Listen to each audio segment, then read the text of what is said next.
The Senate will come to order. Senator Murphy. Thank you, Mr. President. I impose a call of the Senate. The Senate is now under call.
Senator Murphy. Thank you, Mr. President. I move that further proceedings under the roll call be dispensed with and that the Sergeant-at-Arms be instructed to bring in the absent members. On that motion, all in favor say aye. All those opposed say no. The motion prevails.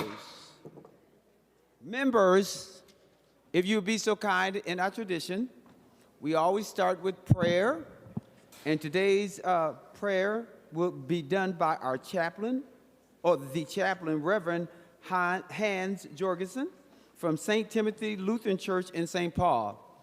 And following the prayer, please remain standing for the Pledge of Allegiance. At St. Timothy, where I serve, we begin every time of worship with a breath. And so invite you to do the same, to notice whatever is in your mind, on your shoulders, you're carrying, those who are around you, and take a deep breath.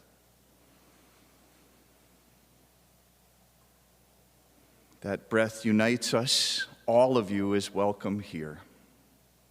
Holy breath of God, you sustain us all, flowing through us thousands of times a day, and we yearn for you in this present moment. In a time when the breath of freedom is precious and we notice so many great needs in Minnesota, we pause to notice small graces which are like oxygen that sustains us. So we breathe in with thankfulness those who bring groceries and offer rides for neighbors scared to be alone, mothers who show up with whistles and grandfathers in yellow vests as loving presents, teachers and school staff who protect students and make them feel safe to learn, we breathe these graces in.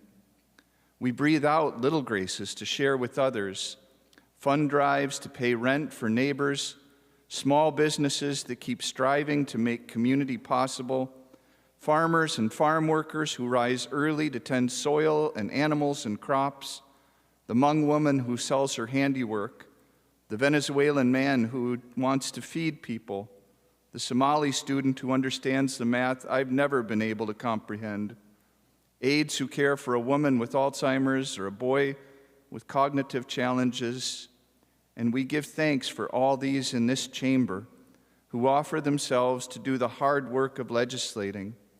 Fill them with energy and compassion during this session. We give thanks for all kinds of Minnesotans who fill our lungs with goodness and grace. Now it's our turn to deliberate and listen, to advocate and legislate, to work for the well-being of our state. Bless our efforts. Breathe life through us to sustain others now. Amen.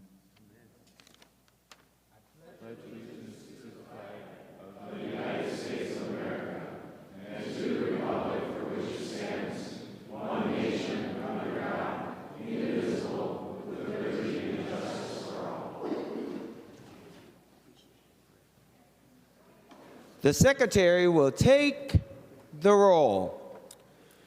Abler, Barr, Bolden, Carlson, Champion, Clark, Coleman, Swedzinski, Dames, Dibble, Dornick, Draheim, Drazkowski, Duckworth, Farnsworth, Fateh, Frentz, Green, Grunhagen, Gustafson, Hochschild, Herr, Heinzmann, Hemmingson Jaeger, Hoffman, Holmstrom, Housley, Howe, Jasinski, Johnson, Johnson Stewart, Klein, Coran, Kroon, Kunish, Kupek, Lang, Latz, Liskey, Limmer, Lucero, Mann, Marty, Matthews, May-Quaid, McEwen, Miller, Mohammed, Murphy, Nelson, Umo-Verbaten, Pappas, Pa, Port, Pratt, Putnam, Rarick, Rasmussen, Rest, Seeberger, Utke, Weber, Wiesenberg, Westland, Westrom, Wickland, Zhang. Members, a quorum is present. The following members intend to vote from a remote location pursuant to Rule 40.7. Housley. Members, if you'd like to follow along, I'm reading from today's Senate agenda that is dated Thursday, February 19, 2026. We will start with the second order of business, executive and official communications. The following communications was received and referred as indicated. Members, we'll now move to the eighth order of business, introduction and first reading of Senate bills. The bills listed on today's introduction calendar are given their first reading and referred as indicated with the following changes. Change number one is which is on page number 4. That is Senate file number 3658. That bill will be referred to the Committee on Health and Human Services. If you go over to page number 5, you'll see Senate file number 3665. That bill has been referred to the Committee on Judiciary and Public Safety. And last but certainly not least, if you go to page number 7, you will see Senate file number 3687. That bill has been referred to the Committee on Agriculture, Veterans, Broadband, and Rural Development. As I mentioned, members, the bills listed on today's introduction calendars are given their first reading as referred with the changes. Members, we'll now proceed to the ninth order of business. We will adopt the author's motion as one motion. All in favor say aye. All those opposed say no. The motion prevails. Members, we'll go to now Senate Resolution numbers 54 to 57 will be referred to the Committee on Rules and Administration. We will now go to the Secretary who will report Resolution number 58. Senators Murphy and Johnson introduced Senate Resolution number 58, a Senate resolution relating to mileage, setting the miles traveled by members of the Senate in going to and returning from the Capitol. Senator Murphy. Mr. President, I move to adopt Senate Resolution number 58. To the resolution, Senator Murphy. Thank you, Mr. President. Senate Resolution number 58 amends the mileage resolution that was adopted last year by adding our 3 newest members. Is there any discussion on the resolution? Seeing no further discussion, the secretary will take the roll.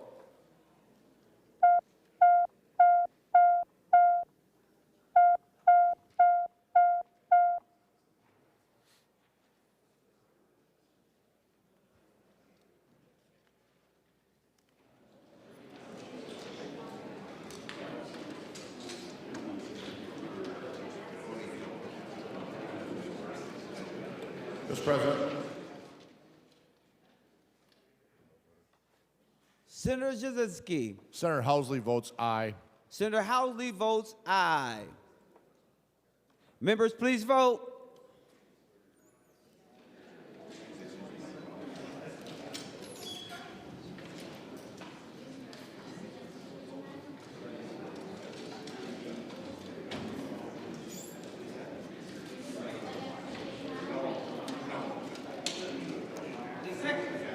The secretary will close the roll.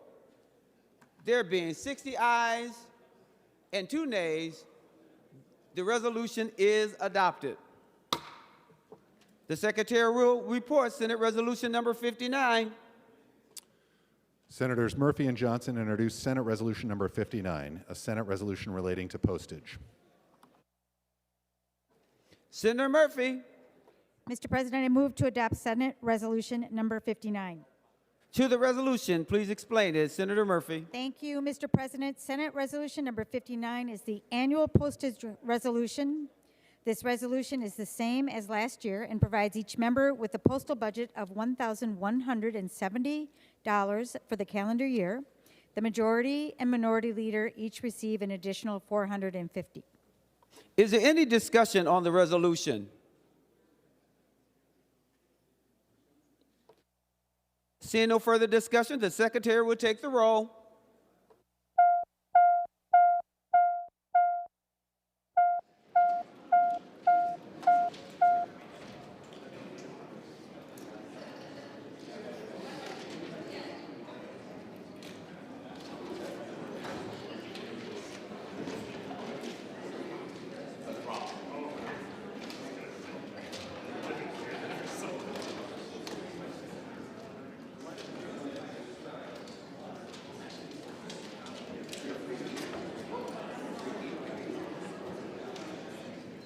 Members, please vote.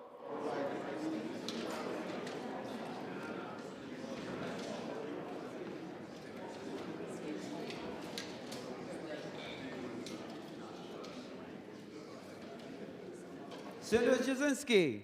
Thank you, Mr. President. Senator Housley votes aye. Senator Housley votes aye.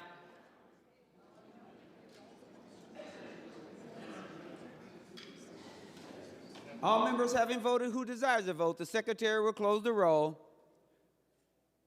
There being 56 ayes and 8 noes, the resolution number 59 is adopted. The secretary will report Senate Concurrent Resolution number 6. Senators Murphy and Johnson introduced Senate Concurrent Resolution number 6, a Senate Concurrent Resolution adopting deadlines for the 2026 regular session. Senator Murphy. Mr. President, I move to adopt Senate Concurrent Resolution number 6. To the resolution, please explain it. Senator Murphy. Thank you, Mr. President. Concurrent Resolution number 6 establishes the deadlines for this legislative session. The first and second deadlines are Friday, March 27th at 5 p.m. The third deadline is Friday, April 17th at 5 p.m. Is there any discussion on Senate Resolution number 6? Senator Howell. Thank you, Mr. President. And could the majority leader explain to me why we're going to have the first and second deadlines on the same date, why we can't have a week in between there? Senator Murphy, will you yield for questions? She will yield for questions. Senator Murphy. Thank you, Mr. President and Senator Howe. This is the same pattern we have followed now for 2 or 3 sessions. It has expedited our work and managed our way through varying and differing jurisdictions. Senator Howe. Thank you, Mr. President and Senator Murphy. I guess just because we've done it in the last 3 and we're trying to expedite, I think there's some important legislation that we should have the availability to move. And so under that, I don't support this resolution. Thank you, Mr. President. Any further discussion on Senate Resolution number 6? Seeing none, all in favor say aye. All those opposed say no. The motion goes forward and Senate Resolution number 6 is adopted. Senator Murphy for a motion to recess. Thank you, Mr. President. I move a recess to the call of the President. All in favor say aye. All those opposed say no. The motion prevails and the Senate is now in recess. Senator Nelson.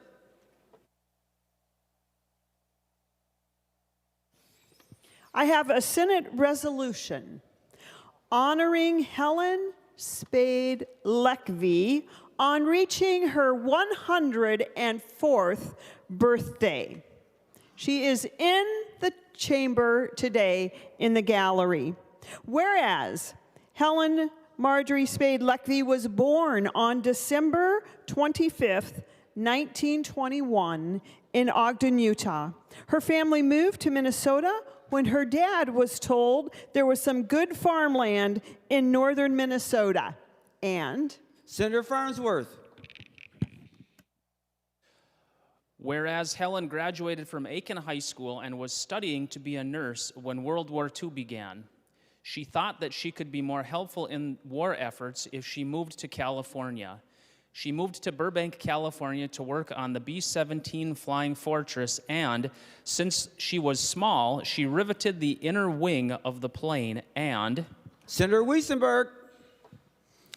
Whereas after recovering at home from an injury, Helen continued her work in Ogden, Utah, where she was born. She supported the war by performing a variety of jobs, including assembling rifles, repairing planes, and working in the parts depot. And Senator Nelson. whereas after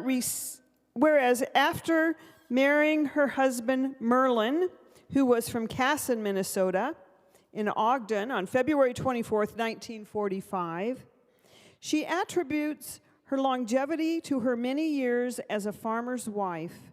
And whereas Helen is one of the few living Rosie the Riveter workers left from World War II, and has talked to many 6th graders and Lions clubs in southern Minnesota about her experience. She has been a member of the American Legion Auxiliary for 62 years, and whereas Helen loves shopping at garage sales and still holds garage sales herself, she also loves flea markets and just being around people. And Senator Jasinski. Whereas Helen and Merlin, who passed away in 2003, had 4 children. Her son Lynn, who passed away in 1977, her daughter Diane, who lives with her husband Wendell Engelstead in Owatonna, Minnesota, her son Larry, who lives in Bryceland, Minnesota, and her daughter Karen, who lives with her husband Bob Tracy in Casson. Helen also has 4 grandchildren and 6 great-grandchildren. And Senator Nelson. whereas Helen turned 104 on December 25th, 2025, and now therefore be it resolved by the Senate of the state of Minnesota that it congratulate Helen Marjorie Spade Levy on her 104th birthday and commends her for her many years of outstanding service to her country.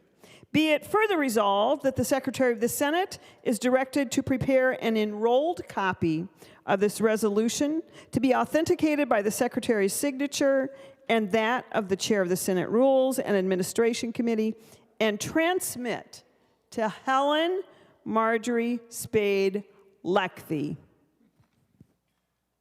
Congratulations.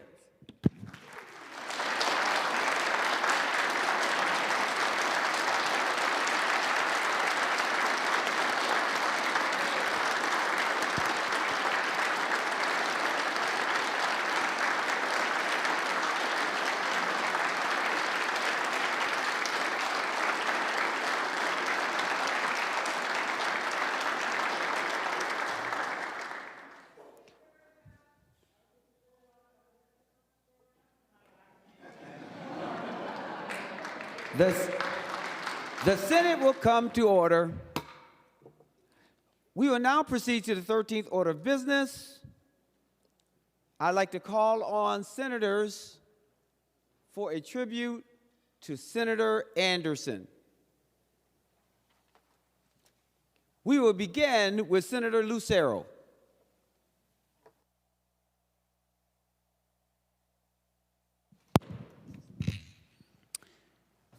Thank you.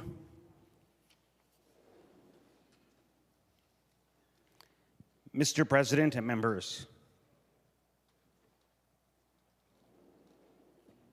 This is going to be tough. But I rise, Mr. President, in remembrance of our friend,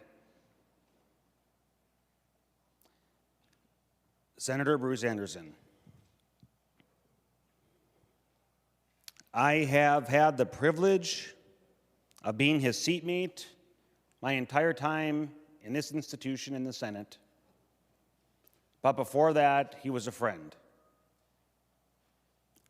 I've had the privilege of representing Wright County, previously as a state representative, and then he and I shared Wright County representing each half of the county in the Senate here. And I want to just share a few moments, few memories. So not only was Senator Anderson a friend and a colleague, but he was a friend to me, but a friend and colleague to all of us. I remember, it must have been early on when I was elected, still in the House, that we were invited together to share the stage at Buffalo High School on Veterans Day. We know that Bruce Anderson was a veteran and very proud to serve these great United States. He was very proud to serve the community. And so when we had the opportunity to participate in community events and programs like celebrating Veterans Day, he was always there. I had the opportunity to attend legislator conferences with him outside of session. Several times he invited me to the Bible study that occurred in Buffalo in the mornings. And every single Wednesday, he and I and others would share the Wednesday morning Zoom Bible study, 7:30 a.m. And whenever I would see Bruce outside of the legislature, Mrs. Anderson, Ruth, was always there. Bruce and Ruth did everything together. So, Mrs. Anderson, I can't tell if you're in the gallery or listening, but Ruth, thank you for sharing the dedication and service that Bruce had with all of us into the great state. The one thing that I will take away from Senator Anderson, aside from his service and commitment to the community and constituents, is his faith. Senator Anderson was moved and convicted by faith and obedience.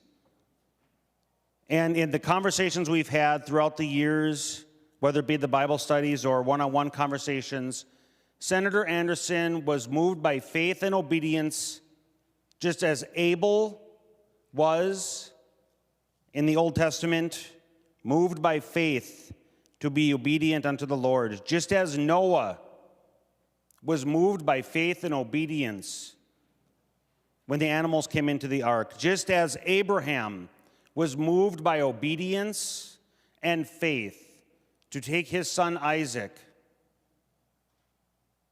to be offered as a sacrifice, just as Moses was led by faith and obedience when spoken to by the Lord out of the bush that was burning but not consumed, just as Joshua led the Hebrew people into the promised land, moved by faith and obedience just as David did when he was anointed to be the king of Israel, just as Mary and Joseph were moved by faith and obedience unto the Lord's will for their life, and just as Jesus Christ was moved by obedience of the Father unto death and the resurrection to overcome sin and death.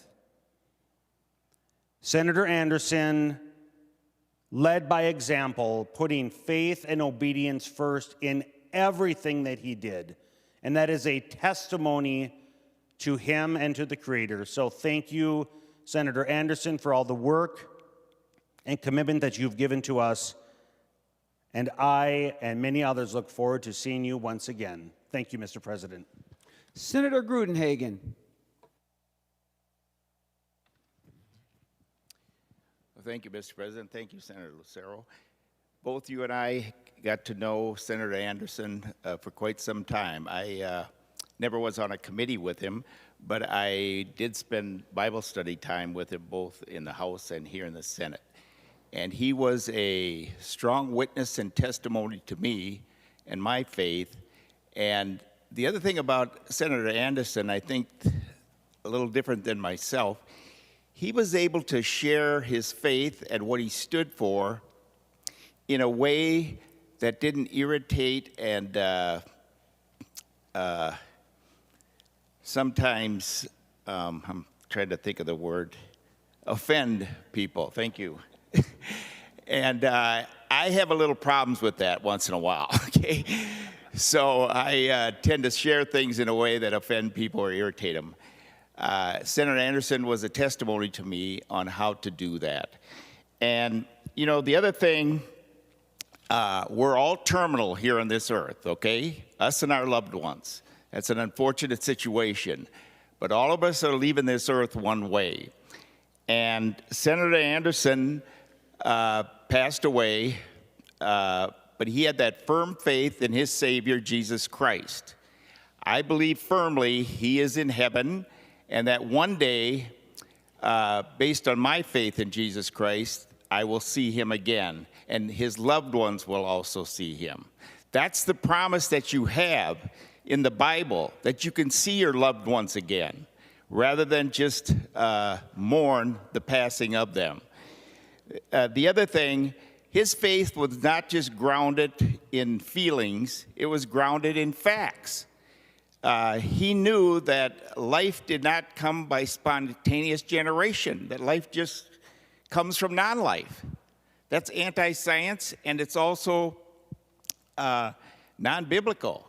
He understood the complexity of genes and DNA, and that there's a myriad of complexities that point to a creator, just like our founding fathers believed when they put that in the Declaration of Independence.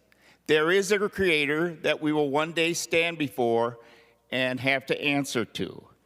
So as we remember Senator Anderson, and I know his family's here, he would love to see all of us in heaven one day when the roll is called up yonder. And Mr. President, I do have a request to honor him, subject to your approval. Would you approve it first before I ask it? No, just kidding. If we could stand and sing the first verse of Amazing Grace, I think Senator Anderson would be, and his family would be greatly blessed by that. Just the first verse.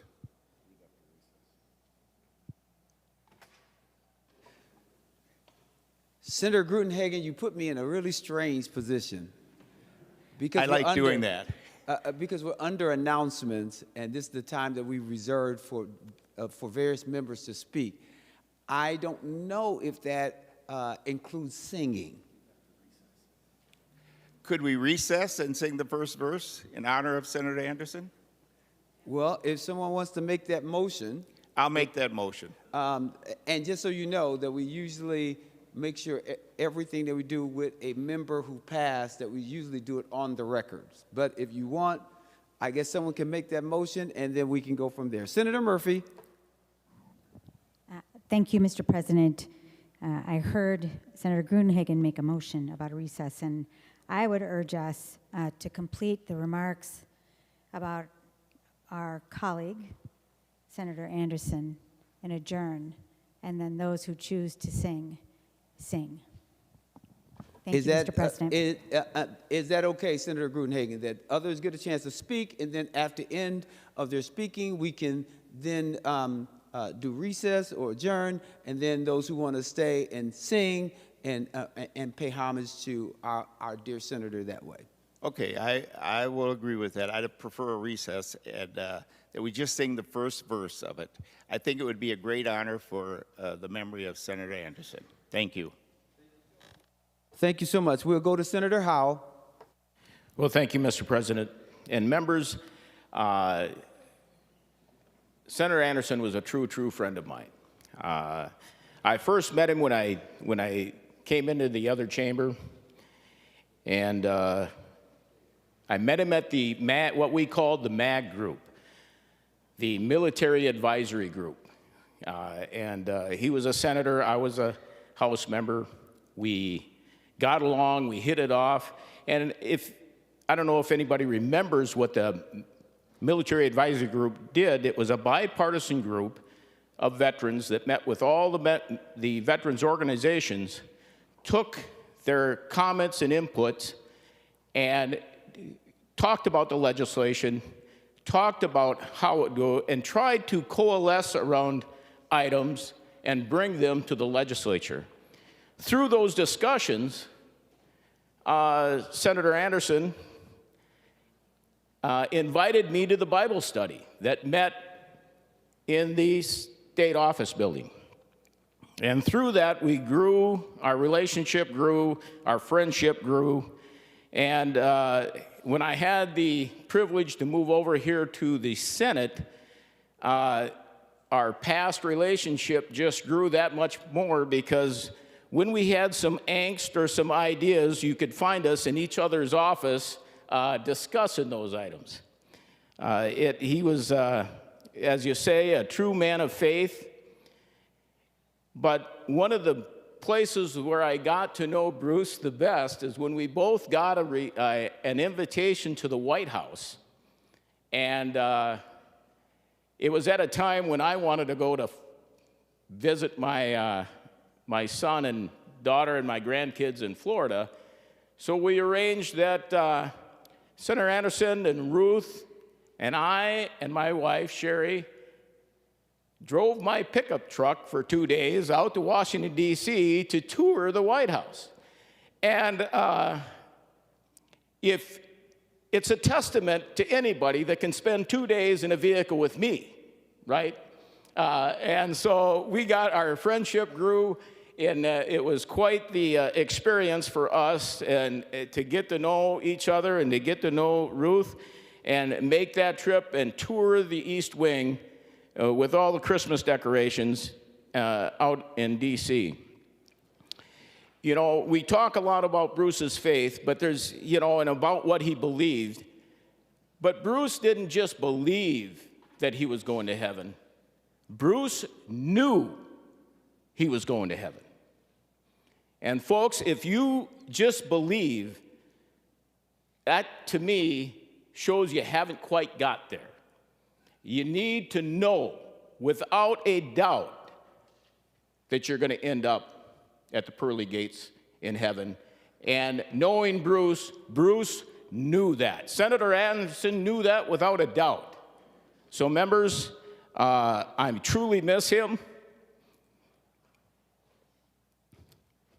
I miss that time in each other's office. I miss that time having those discussions. And so I will always remember that friendship and that camaraderie that I shared with my dear friend, Senator Bruce Anderson. Thank you. Senator Pappas. Thank you, Mr. President and members. We certainly know that Senator Anderson's focus was on veterans. And I just remember when Senator Limmer was the chair of Judiciary that we did a little field trip and he went to the Veterans Court and saw the amazing work of the court and the support team for veterans and how much they help veterans, and the veterans themselves working so hard to turn their lives around. That was very inspiring. And I have to say that both Senator Anderson and I both got a little teary-eyed, and I knew then how much veterans meant to Senator Bruce Anderson. Thank you. Senator Lang. Thank you, Mr. President, for giving us this time today to honor and remember my friend Bruce. I stand here today not only as a colleague, but a fellow service member and a friend. Someone who had the privilege of knowing Bruce in a way that went far beyond our titles and our public lives. To us, he was just Bruce. Steady, humble, dependable, and always ready with that firm handshake or a quiet word of encouragement. It's amazing how well you can get to know somebody in 10 years. Bruce carried his military service with him every single day of his life. It shaped the way he led, the way he treated people, and the way he approached every challenge. In the military, you learn quickly who you can trust when the pressure is high, and I trusted Bruce. Bruce was always that person. He was the one that showed up early, he stayed late. He never asked anyone to do something he wasn't willing to do himself. He believed in duty, not only as a slogan, but it was a way of life. What stood out most to me was his calm strength. He didn't need to be the loudest voice in the room. He didn't seek attention or recognition. He just listened. He thought carefully, and when he spoke, people leaned in because they knew that his words were honest and grounded in that principle. He understood that leadership is not about being in charge, but it's about taking care of people. As a fellow veteran, I saw how deeply he cared for those in uniform, who wore the uniform, and for those who came home carrying the invisible burdens of their service. He never forgot where he came from, and he never forgot the responsibility we have to each other. Whether it was a young soldier starting out or an older veteran that might have been struggling, Bruce made time. He made calls, he followed up, he remembered the names. The kind of care that cannot be taught, it comes from the heart. Bruce spent 27 years in uniform. He spent 31 years in the legislature, 58 years of service. Think about that. 58 years. Bruce wasn't only a soldier and a senator, he was a husband and a father and a friend. He loved his family fiercely, and he spoke of them often with pride and gratitude. He knew that all the work we do, all the sacrifices we make are ultimately for the people we love and the communities that we serve. One of the greatest lessons Bruce gave me was that that integrity is not something you just turn on and off. It is who you are in uniform, out of uniform, in public and in private. He lived his values, he kept his word. He treated everyone with respect, no matter their background, their politics, or their station in life. Today, we and I feel his absence. We will miss his wisdom, his steady presence, and his friendship. We also carry forward his example. The best way to honor Bruce is to live the way he did, with courage, humility, service, and the love for country and for one another. I look back at some texts. He was actually a pretty good texter, believe it or not. For an older guy, that sometimes is a challenge. But I went back a ways, and I found the first Veterans Omnibus bill we did. myself and Representative Eklund at the time, as I had taken the chair from Bruce a few years back. And I remember showing him that text between myself and Rob, and going back up into the hallway and getting a hug from Bruce, which was not something I expected, but it was very appreciated. I miss him. I will continue to miss him. I'll miss the small talk in the hallway. I'll miss the guidance and the ease of the way I always found finding a solution for any problem that might have arisen or issue. I'll miss the bagels. I miss the pastries that he always brought to the wing, and the camaraderie that followed along with sharing a bagel in the hallway.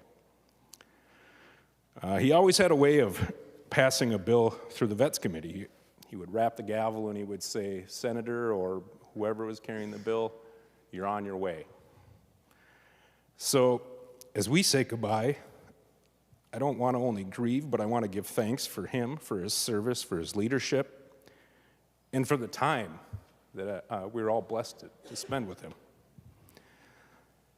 Let us continue the mission that he believes so deeply in, serving others, standing for what is right, and never forgetting the bond that we as brothers and sisters share in service. So rest easy, my friend, and Bruce, you're on your way. Senator Putnam. Thank you, Mr. President, and members for all your deep and meaningful reflections on Senator Anderson. I have my own brief but sincere comments to make. Given my experience with Senator Anderson over the past 4 years in the Committee on Agriculture and in the subcommittee on Veterans and Military Affairs.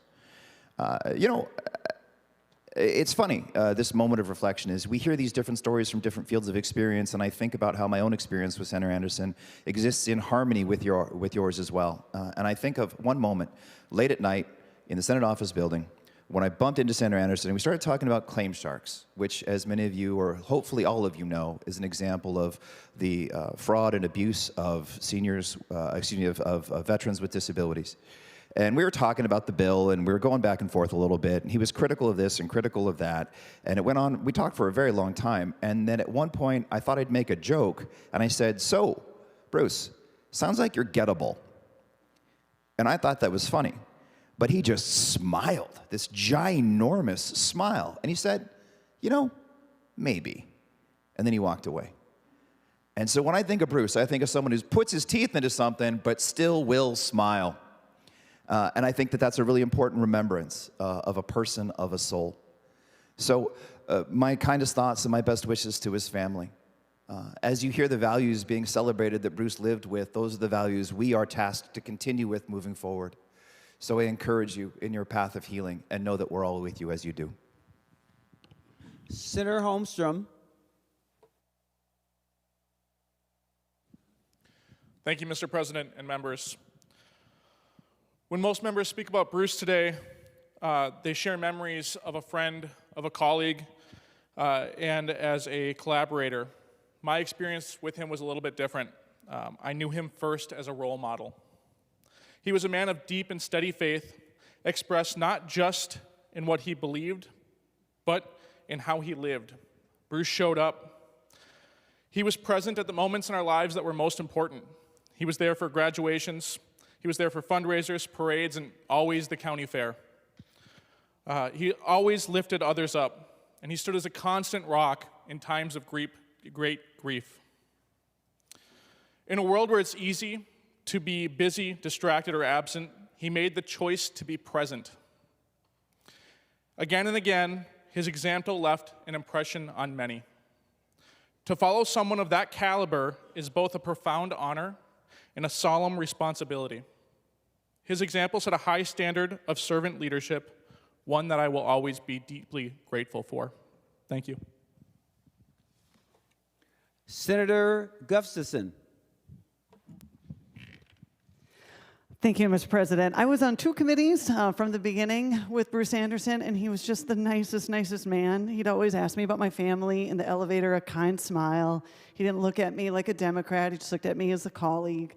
I really appreciated that. I don't think I ever heard him say anything bad about anybody unless you mumbled in committee, and then he would repeatedly ask you to speak up until it was uncomfortable and the person really had to articulate. But you know what? Good for him. He always asked about my family, and I guess that mattered too, because we often just go right to work, and not very many people spend time getting to know the people they work with, and he was different. He was just such a nice man. Senator Lang is right too. He was always staying late. He joined us last year when every Tuesday night we met as a bipartisan, bicameral group to work on the OIG bill. It would go for hours at night, and he'd be right there every Tuesday. I think he maybe only missed one. He was just an outstanding person who didn't have to take up the whole room. And I guess I just would finish by saying that what I really liked about him was he was not argumentative. He was not looking for attention. He was not trying to be the most popular, the loudest voice. He just was a quiet leader who was a nice guy and always asked me about my girls, and I always appreciated that. My husband and I went to his wake this summer, and I think the line was over 2 hours, which I think is always a testament to a life well lived, if that many people want to show up to say goodbye. So to my GOP colleagues, I know how hard it is to lose a colleague who becomes a mentor, who becomes a friend. We've all been there, and my heart goes out to you. Senator Nelson. Thank you, Mr. President. Members, I rise to honor and remember my friend, Senator Bruce Anderson. We served together in the House for a few years. Then I came over here, then he came to the Senate. He was my seatmate for 6 years. For 6 years, we sat right over there. And, you know, I have to tell you, he did not say a lot, but I want you to know that when he spoke, everyone listened. And what he said was always consequential. I never heard him say an idle word. More importantly, if you think about sitting on this Senate floor for 6 years together, and sometimes we have those lengthy sessions, 24-hour sessions, maybe 30-hour sessions, and tempers can flare. We can not be at our best sometimes. We might hear things that we disagree with or we wonder about, and yet I want you to know that Bruce Anderson never, ever said or grumbled or intimated an unkind word about anybody or any idea or any issue. He was truly respected by all. We could take his word to the bank. Whatever he said, you knew you could take it to the bank. And he was honorable to the core. And he lived out his Christian faith every moment of every day that I saw him, that you saw him. I imagine that's how he lived every moment of every day of his life. And I think about Ruth and the children, and I know you'll miss him. We do too. But we know we'll see him again. You will. And I think also I want to thank you, Ruth, and your family for sharing Bruce with all of his constituents, all of us here, the House, the Senate, the legislature, and I want you to know how meaningful his life was here in this place. And we'll be thinking of you as you move through these next days. But we cannot honor him enough for a life well lived. Thank you. Senator Seeberger.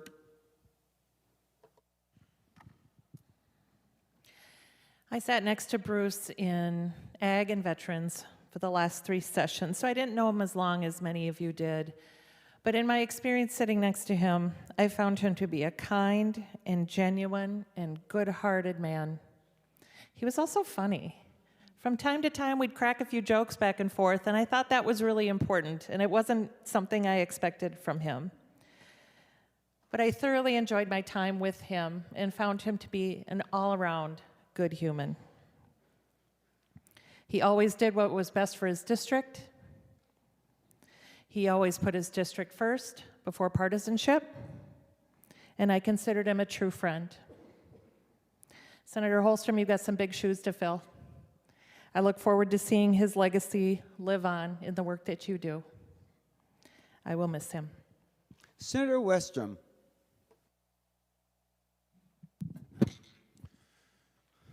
Thank you, Mr. President. In memory of our great friend, Senator Bruce Anderson, the words that have been spoken are so true. And I've known him, Senator Anderson, for a long time, going back to the days in the House of Representatives. He had been elected just 2 years before me, but I quickly became a friend and somebody that I looked up to was Senator Bruce Anderson, formerly Representative Anderson. In the Bible studies that he was so faithful to help organize and attend and encourage others like myself to join in, Democrat or Republican. That was more important to him than anything else in life. When I think of Senator Anderson, I think of his Christian faith, family, and country. Was really how you can sum up Senator Anderson's life. And he walked it through the halls of the Capitol here for all of us to learn and be better people because of his influence and role model. And so over the years, it was fun because Bruce Anderson had ties to my district. His aunt lived in my district.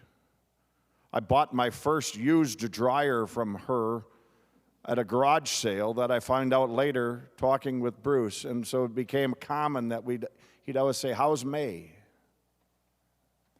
She was a dear person, and Bruce would always ask about that. Later years, when him and Ruth married, Ruth's sister was another constituent of mine, and her husband was one of our upstanding judges and was my mock trial coach. All of these connections that came about, Bruce and I commonly would talk about his family and his connections to rural Minnesota and my district. And he grew up on a dairy farm, as did I. Another common connection we could talk about on Ag Committee, Bruce was always looking out for the dairy farmers and the farmers in his district, genuinely concerned. And so I concur with all the comments that have been said here today about how kind and gentle of a man Bruce Anderson was. And it heartens me to take this time in the Senate for us to reflect, because it's more than just about any one of us. And the hustle and bustle of this Capitol can get kind of crazy. But Bruce was one of those anchoring forces that never got too shook, was kind and gentle with his words to everybody. I would commonly hear him down the hall talking to staff, asking them about their family, where they're from. And so it's a great honor to remember and reflect on Senator Anderson's life and the impact he had, cut too short in the unexpected announcement we all heard last July that he had passed away at age 75 when none of us were expecting it. But it can happen at any time. And he knew that. And he reflected and walked that faith every day here at the Capitol seldom raising his voice. I knew when Bruce Anderson spoke up or raised his voice, you better listen, because it wasn't very often, but it was that serious.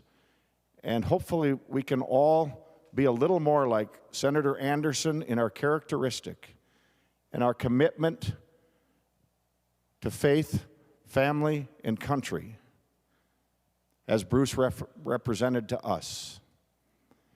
And for those of you that were able to attend his funeral like I was, Mr. President, I know you were there, many others. What a tribute.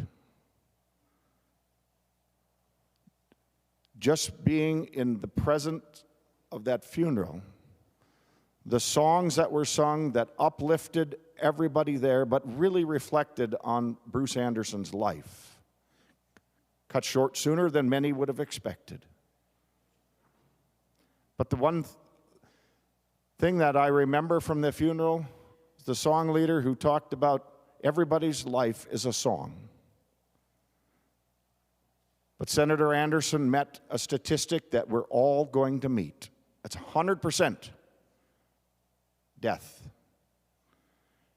And so the message at that funeral was so clear that Bruce knew he had to be ready. He was ready, and he wants everybody else to be ready. And if you haven't seen the funeral, I would urge you, if you need to be uplifted sometime, just go rewatch that funeral. And Senator Anderson's legacy lives on here at the Capitol. And let's all try to be a little more like Bruce. The kindness, the gentleness, his Christian faith, family, and country that he was so devoted to. May God bless the memories of Bruce Anderson and his legacy, and may God bless his family. Thank you, Mr. President. Senator Limmer.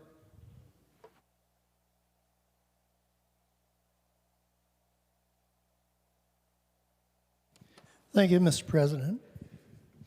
And members, and Ruth, who's up in the gallery with her family. Ruth, welcome to the Senate. Thank you for coming. You know, I first met Bruce Anderson about 40 years ago.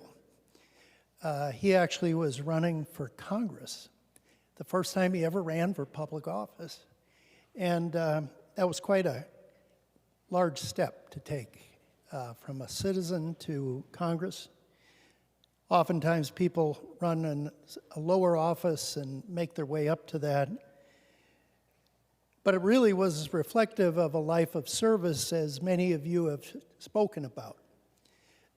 Quite honestly, Bruce and I, we met at a one of these graphic designer offices. I was designing my campaign brochures, and he was designing his, and we both crossed paths at that time. And, you know, we called each other neighbors because I represented the far reaches, the western reaches of Hennepin County at that time, and he was pursuing office in Wright County.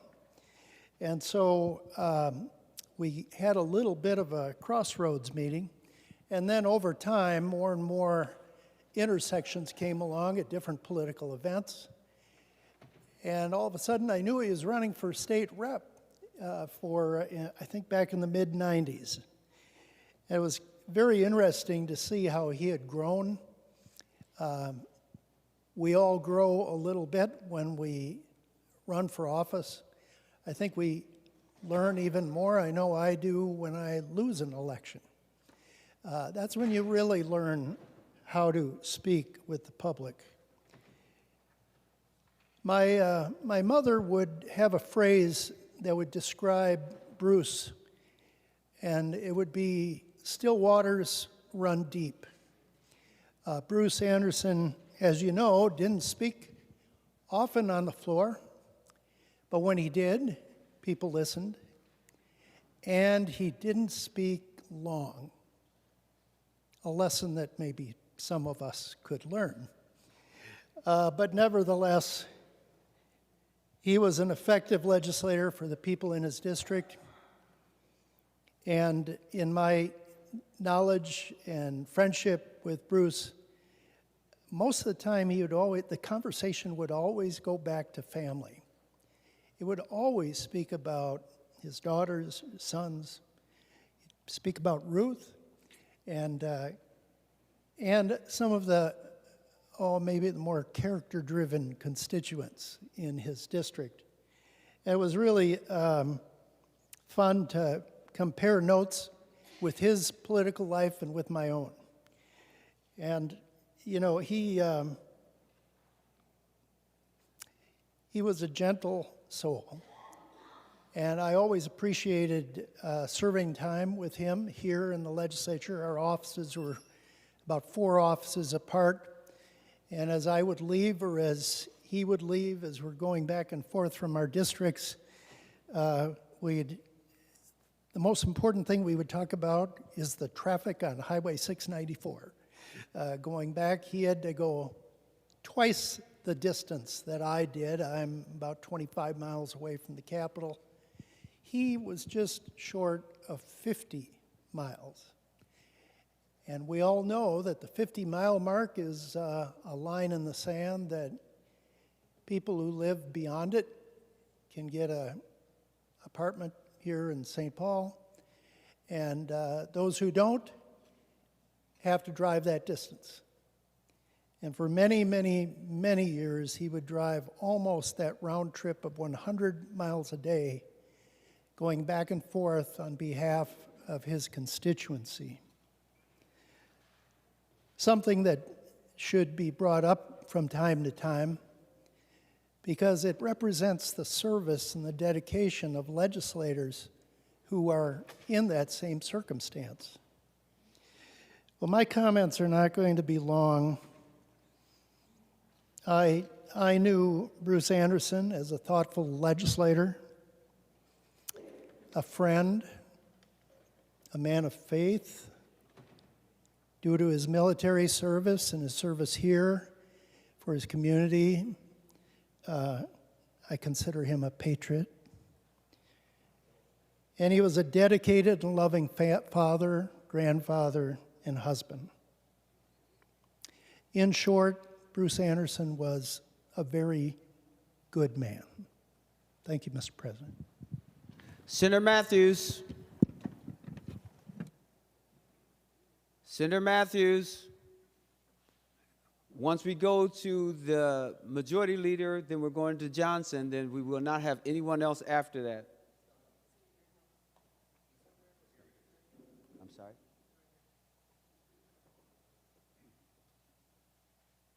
Senator Matthews. Thank you, Mr. President. Mr. President, I've been thinking about this day for most of the off session. Just the chance to reflect on what a wonderful example Senator Anderson set for all of us and how much he's dearly missed. Mr. President, as has been mentioned, first of all, he's a man of faith. He loved God, he loved his family, he loved his country. He was an embodiment of the love of Christ that passes through someone and tries to impact and reach everyone he comes in contact with. He was the embodiment of quiet strength. Didn't always or often speak up on issues, but when he did, it was meaningful, it was impactful, and he had a strength and a backbone to him about what he was here to stand for, and yet he did it with grace, and he did it with love and with care. And he's one of those, not everyone's able to say this, he ran his race well. He ran his race well. 2 Timothy gives us the verses where Paul was talking to Timothy, his disciple mentor that was going to take on his ministry after he passed. And the Apostle Paul said, I have fought the good fight, I have finished my course, I have kept the faith. And I've thought of that verse very often since hearing of Senator Anderson's passing, of just how much he embodied that running well and finishing well and keeping the faith. And a personal story that I wanted to share was my first interactions with him were nearly 20 years ago. I was just out of high school, and I got the chance to serve as an intern for my then state representative, Sandra Erickson, over in the House, or the other body, as we call it here. And Senator Anderson was a representative at the time, had an office just a few offices down from my representative. And I was 19 years old at the time, and several times throughout the session, he just came over to my table and just had a chat, talking about my life, sharing about his life, just wanting to get to know me as a young kid just out of high school, trying to gain experience in this legislative atmosphere that we were working in. And it was his first session back in the legislature when he was back after the passing of his first wife.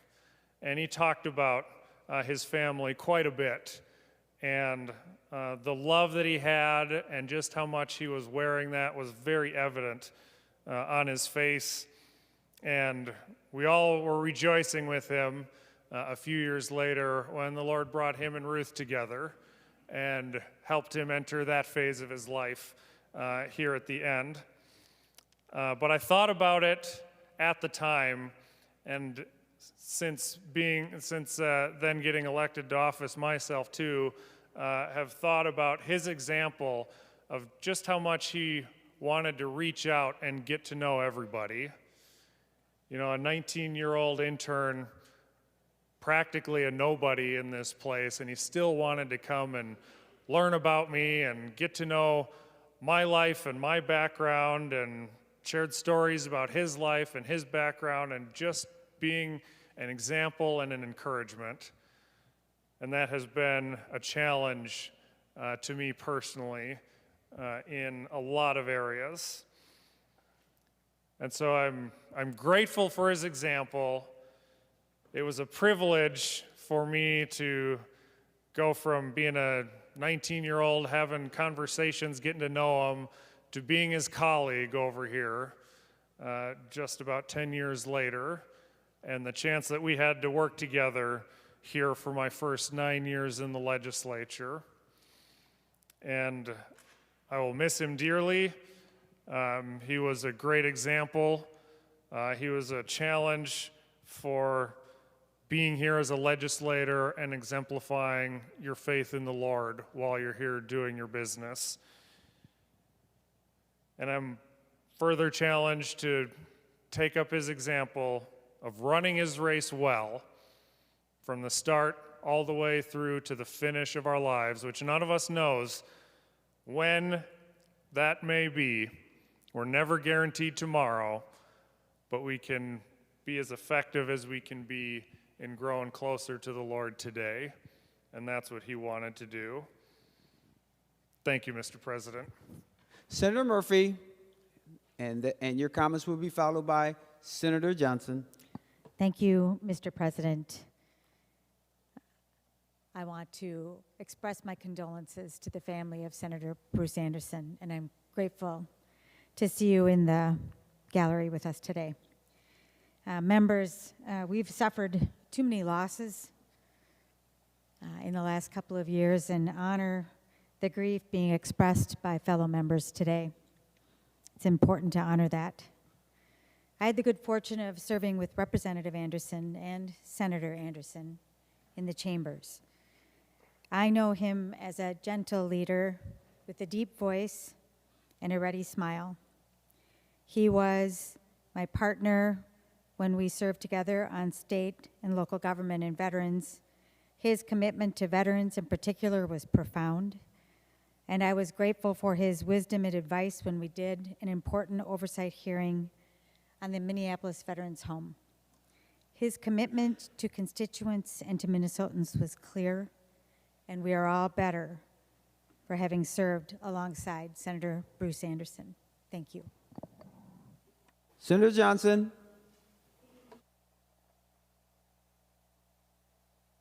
Thank you, Mr. President, colleagues, Mrs. Anderson, friends of Senator Anderson. Today we pause to remember our friend and former colleague. We've spent a lot of time doing that today and really got to hear a lot about the attributes that many of us know about Senator Anderson. His genuine warmth that we feel when we walk in the door, the respect, his faith, his generosity, the way that he treated veterans, and especially those with disabilities. It was quite inspiring. But as caucus leader, I also got to see a different side of Bruce as well, one that would probably surprise many of you. You know, I don't want to tarnish his reputation, but there was a side to him that was a little edgy. I remember at one point we had a disagreement, and instead of doing it in front of the caucus, we went over to Senator Bruce's office at the time, and you know, he laid into me. He didn't have a smile on his face, which surprised me for the first time to see him without a smile on his face. And as we went around, it got more heated, and his tone got a little hot. Mine got a little hot too. And this went on for quite some time without reaching any sort of conclusion, and finally we just had to quit and pull away. And as I was walking over to the door, he yells out at me, "Mark, stop." So I stopped and I turn around and he said, "There are still some bagels left in the office. You can go get one if you want." And that ultimately he won the argument, and he was such a wonderful man that even in those times of disagreement, it was about the issue we could disagree on, but it was still the person, the relationship, and he valued that so highly and was a true professional and a statesman in that capacity. So today we've heard so many great things about him, and they are all true. And he was a wonderful man and will be greatly missed in this institution. And I truly miss his leadership that he had within the caucus and his gravitas with members there. So it's just a wonderful day and a deserving day for his legacy that we spend some time honoring his name and his legacy. So thank you. Members, I'm going to ask you to do something. I'd like for you all to stand, and those who would like to join us that's in the retirement room or the retiring room, if they could join us. And those who would join us, I'd like for us to have a moment of silence in honor of Senator Anderson, also as a sign of support and prayer for his family. Please join me in a moment of silence.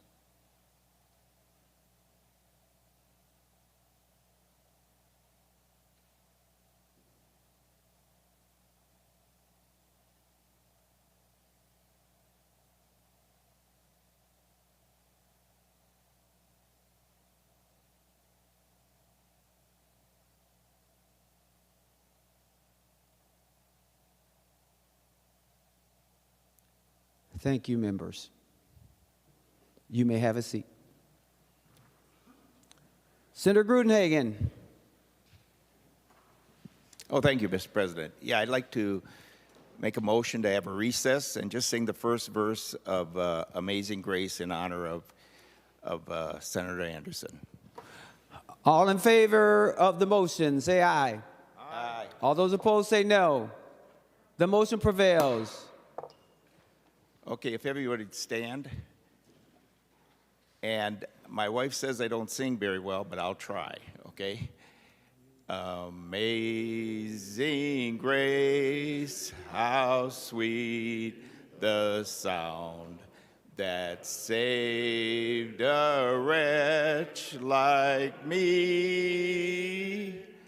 I once was lost, but now I'm found.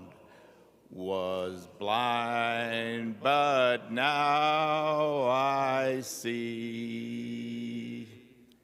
Thank you, members, and thank you, Mr. President. Thank you. The Senate will come to order.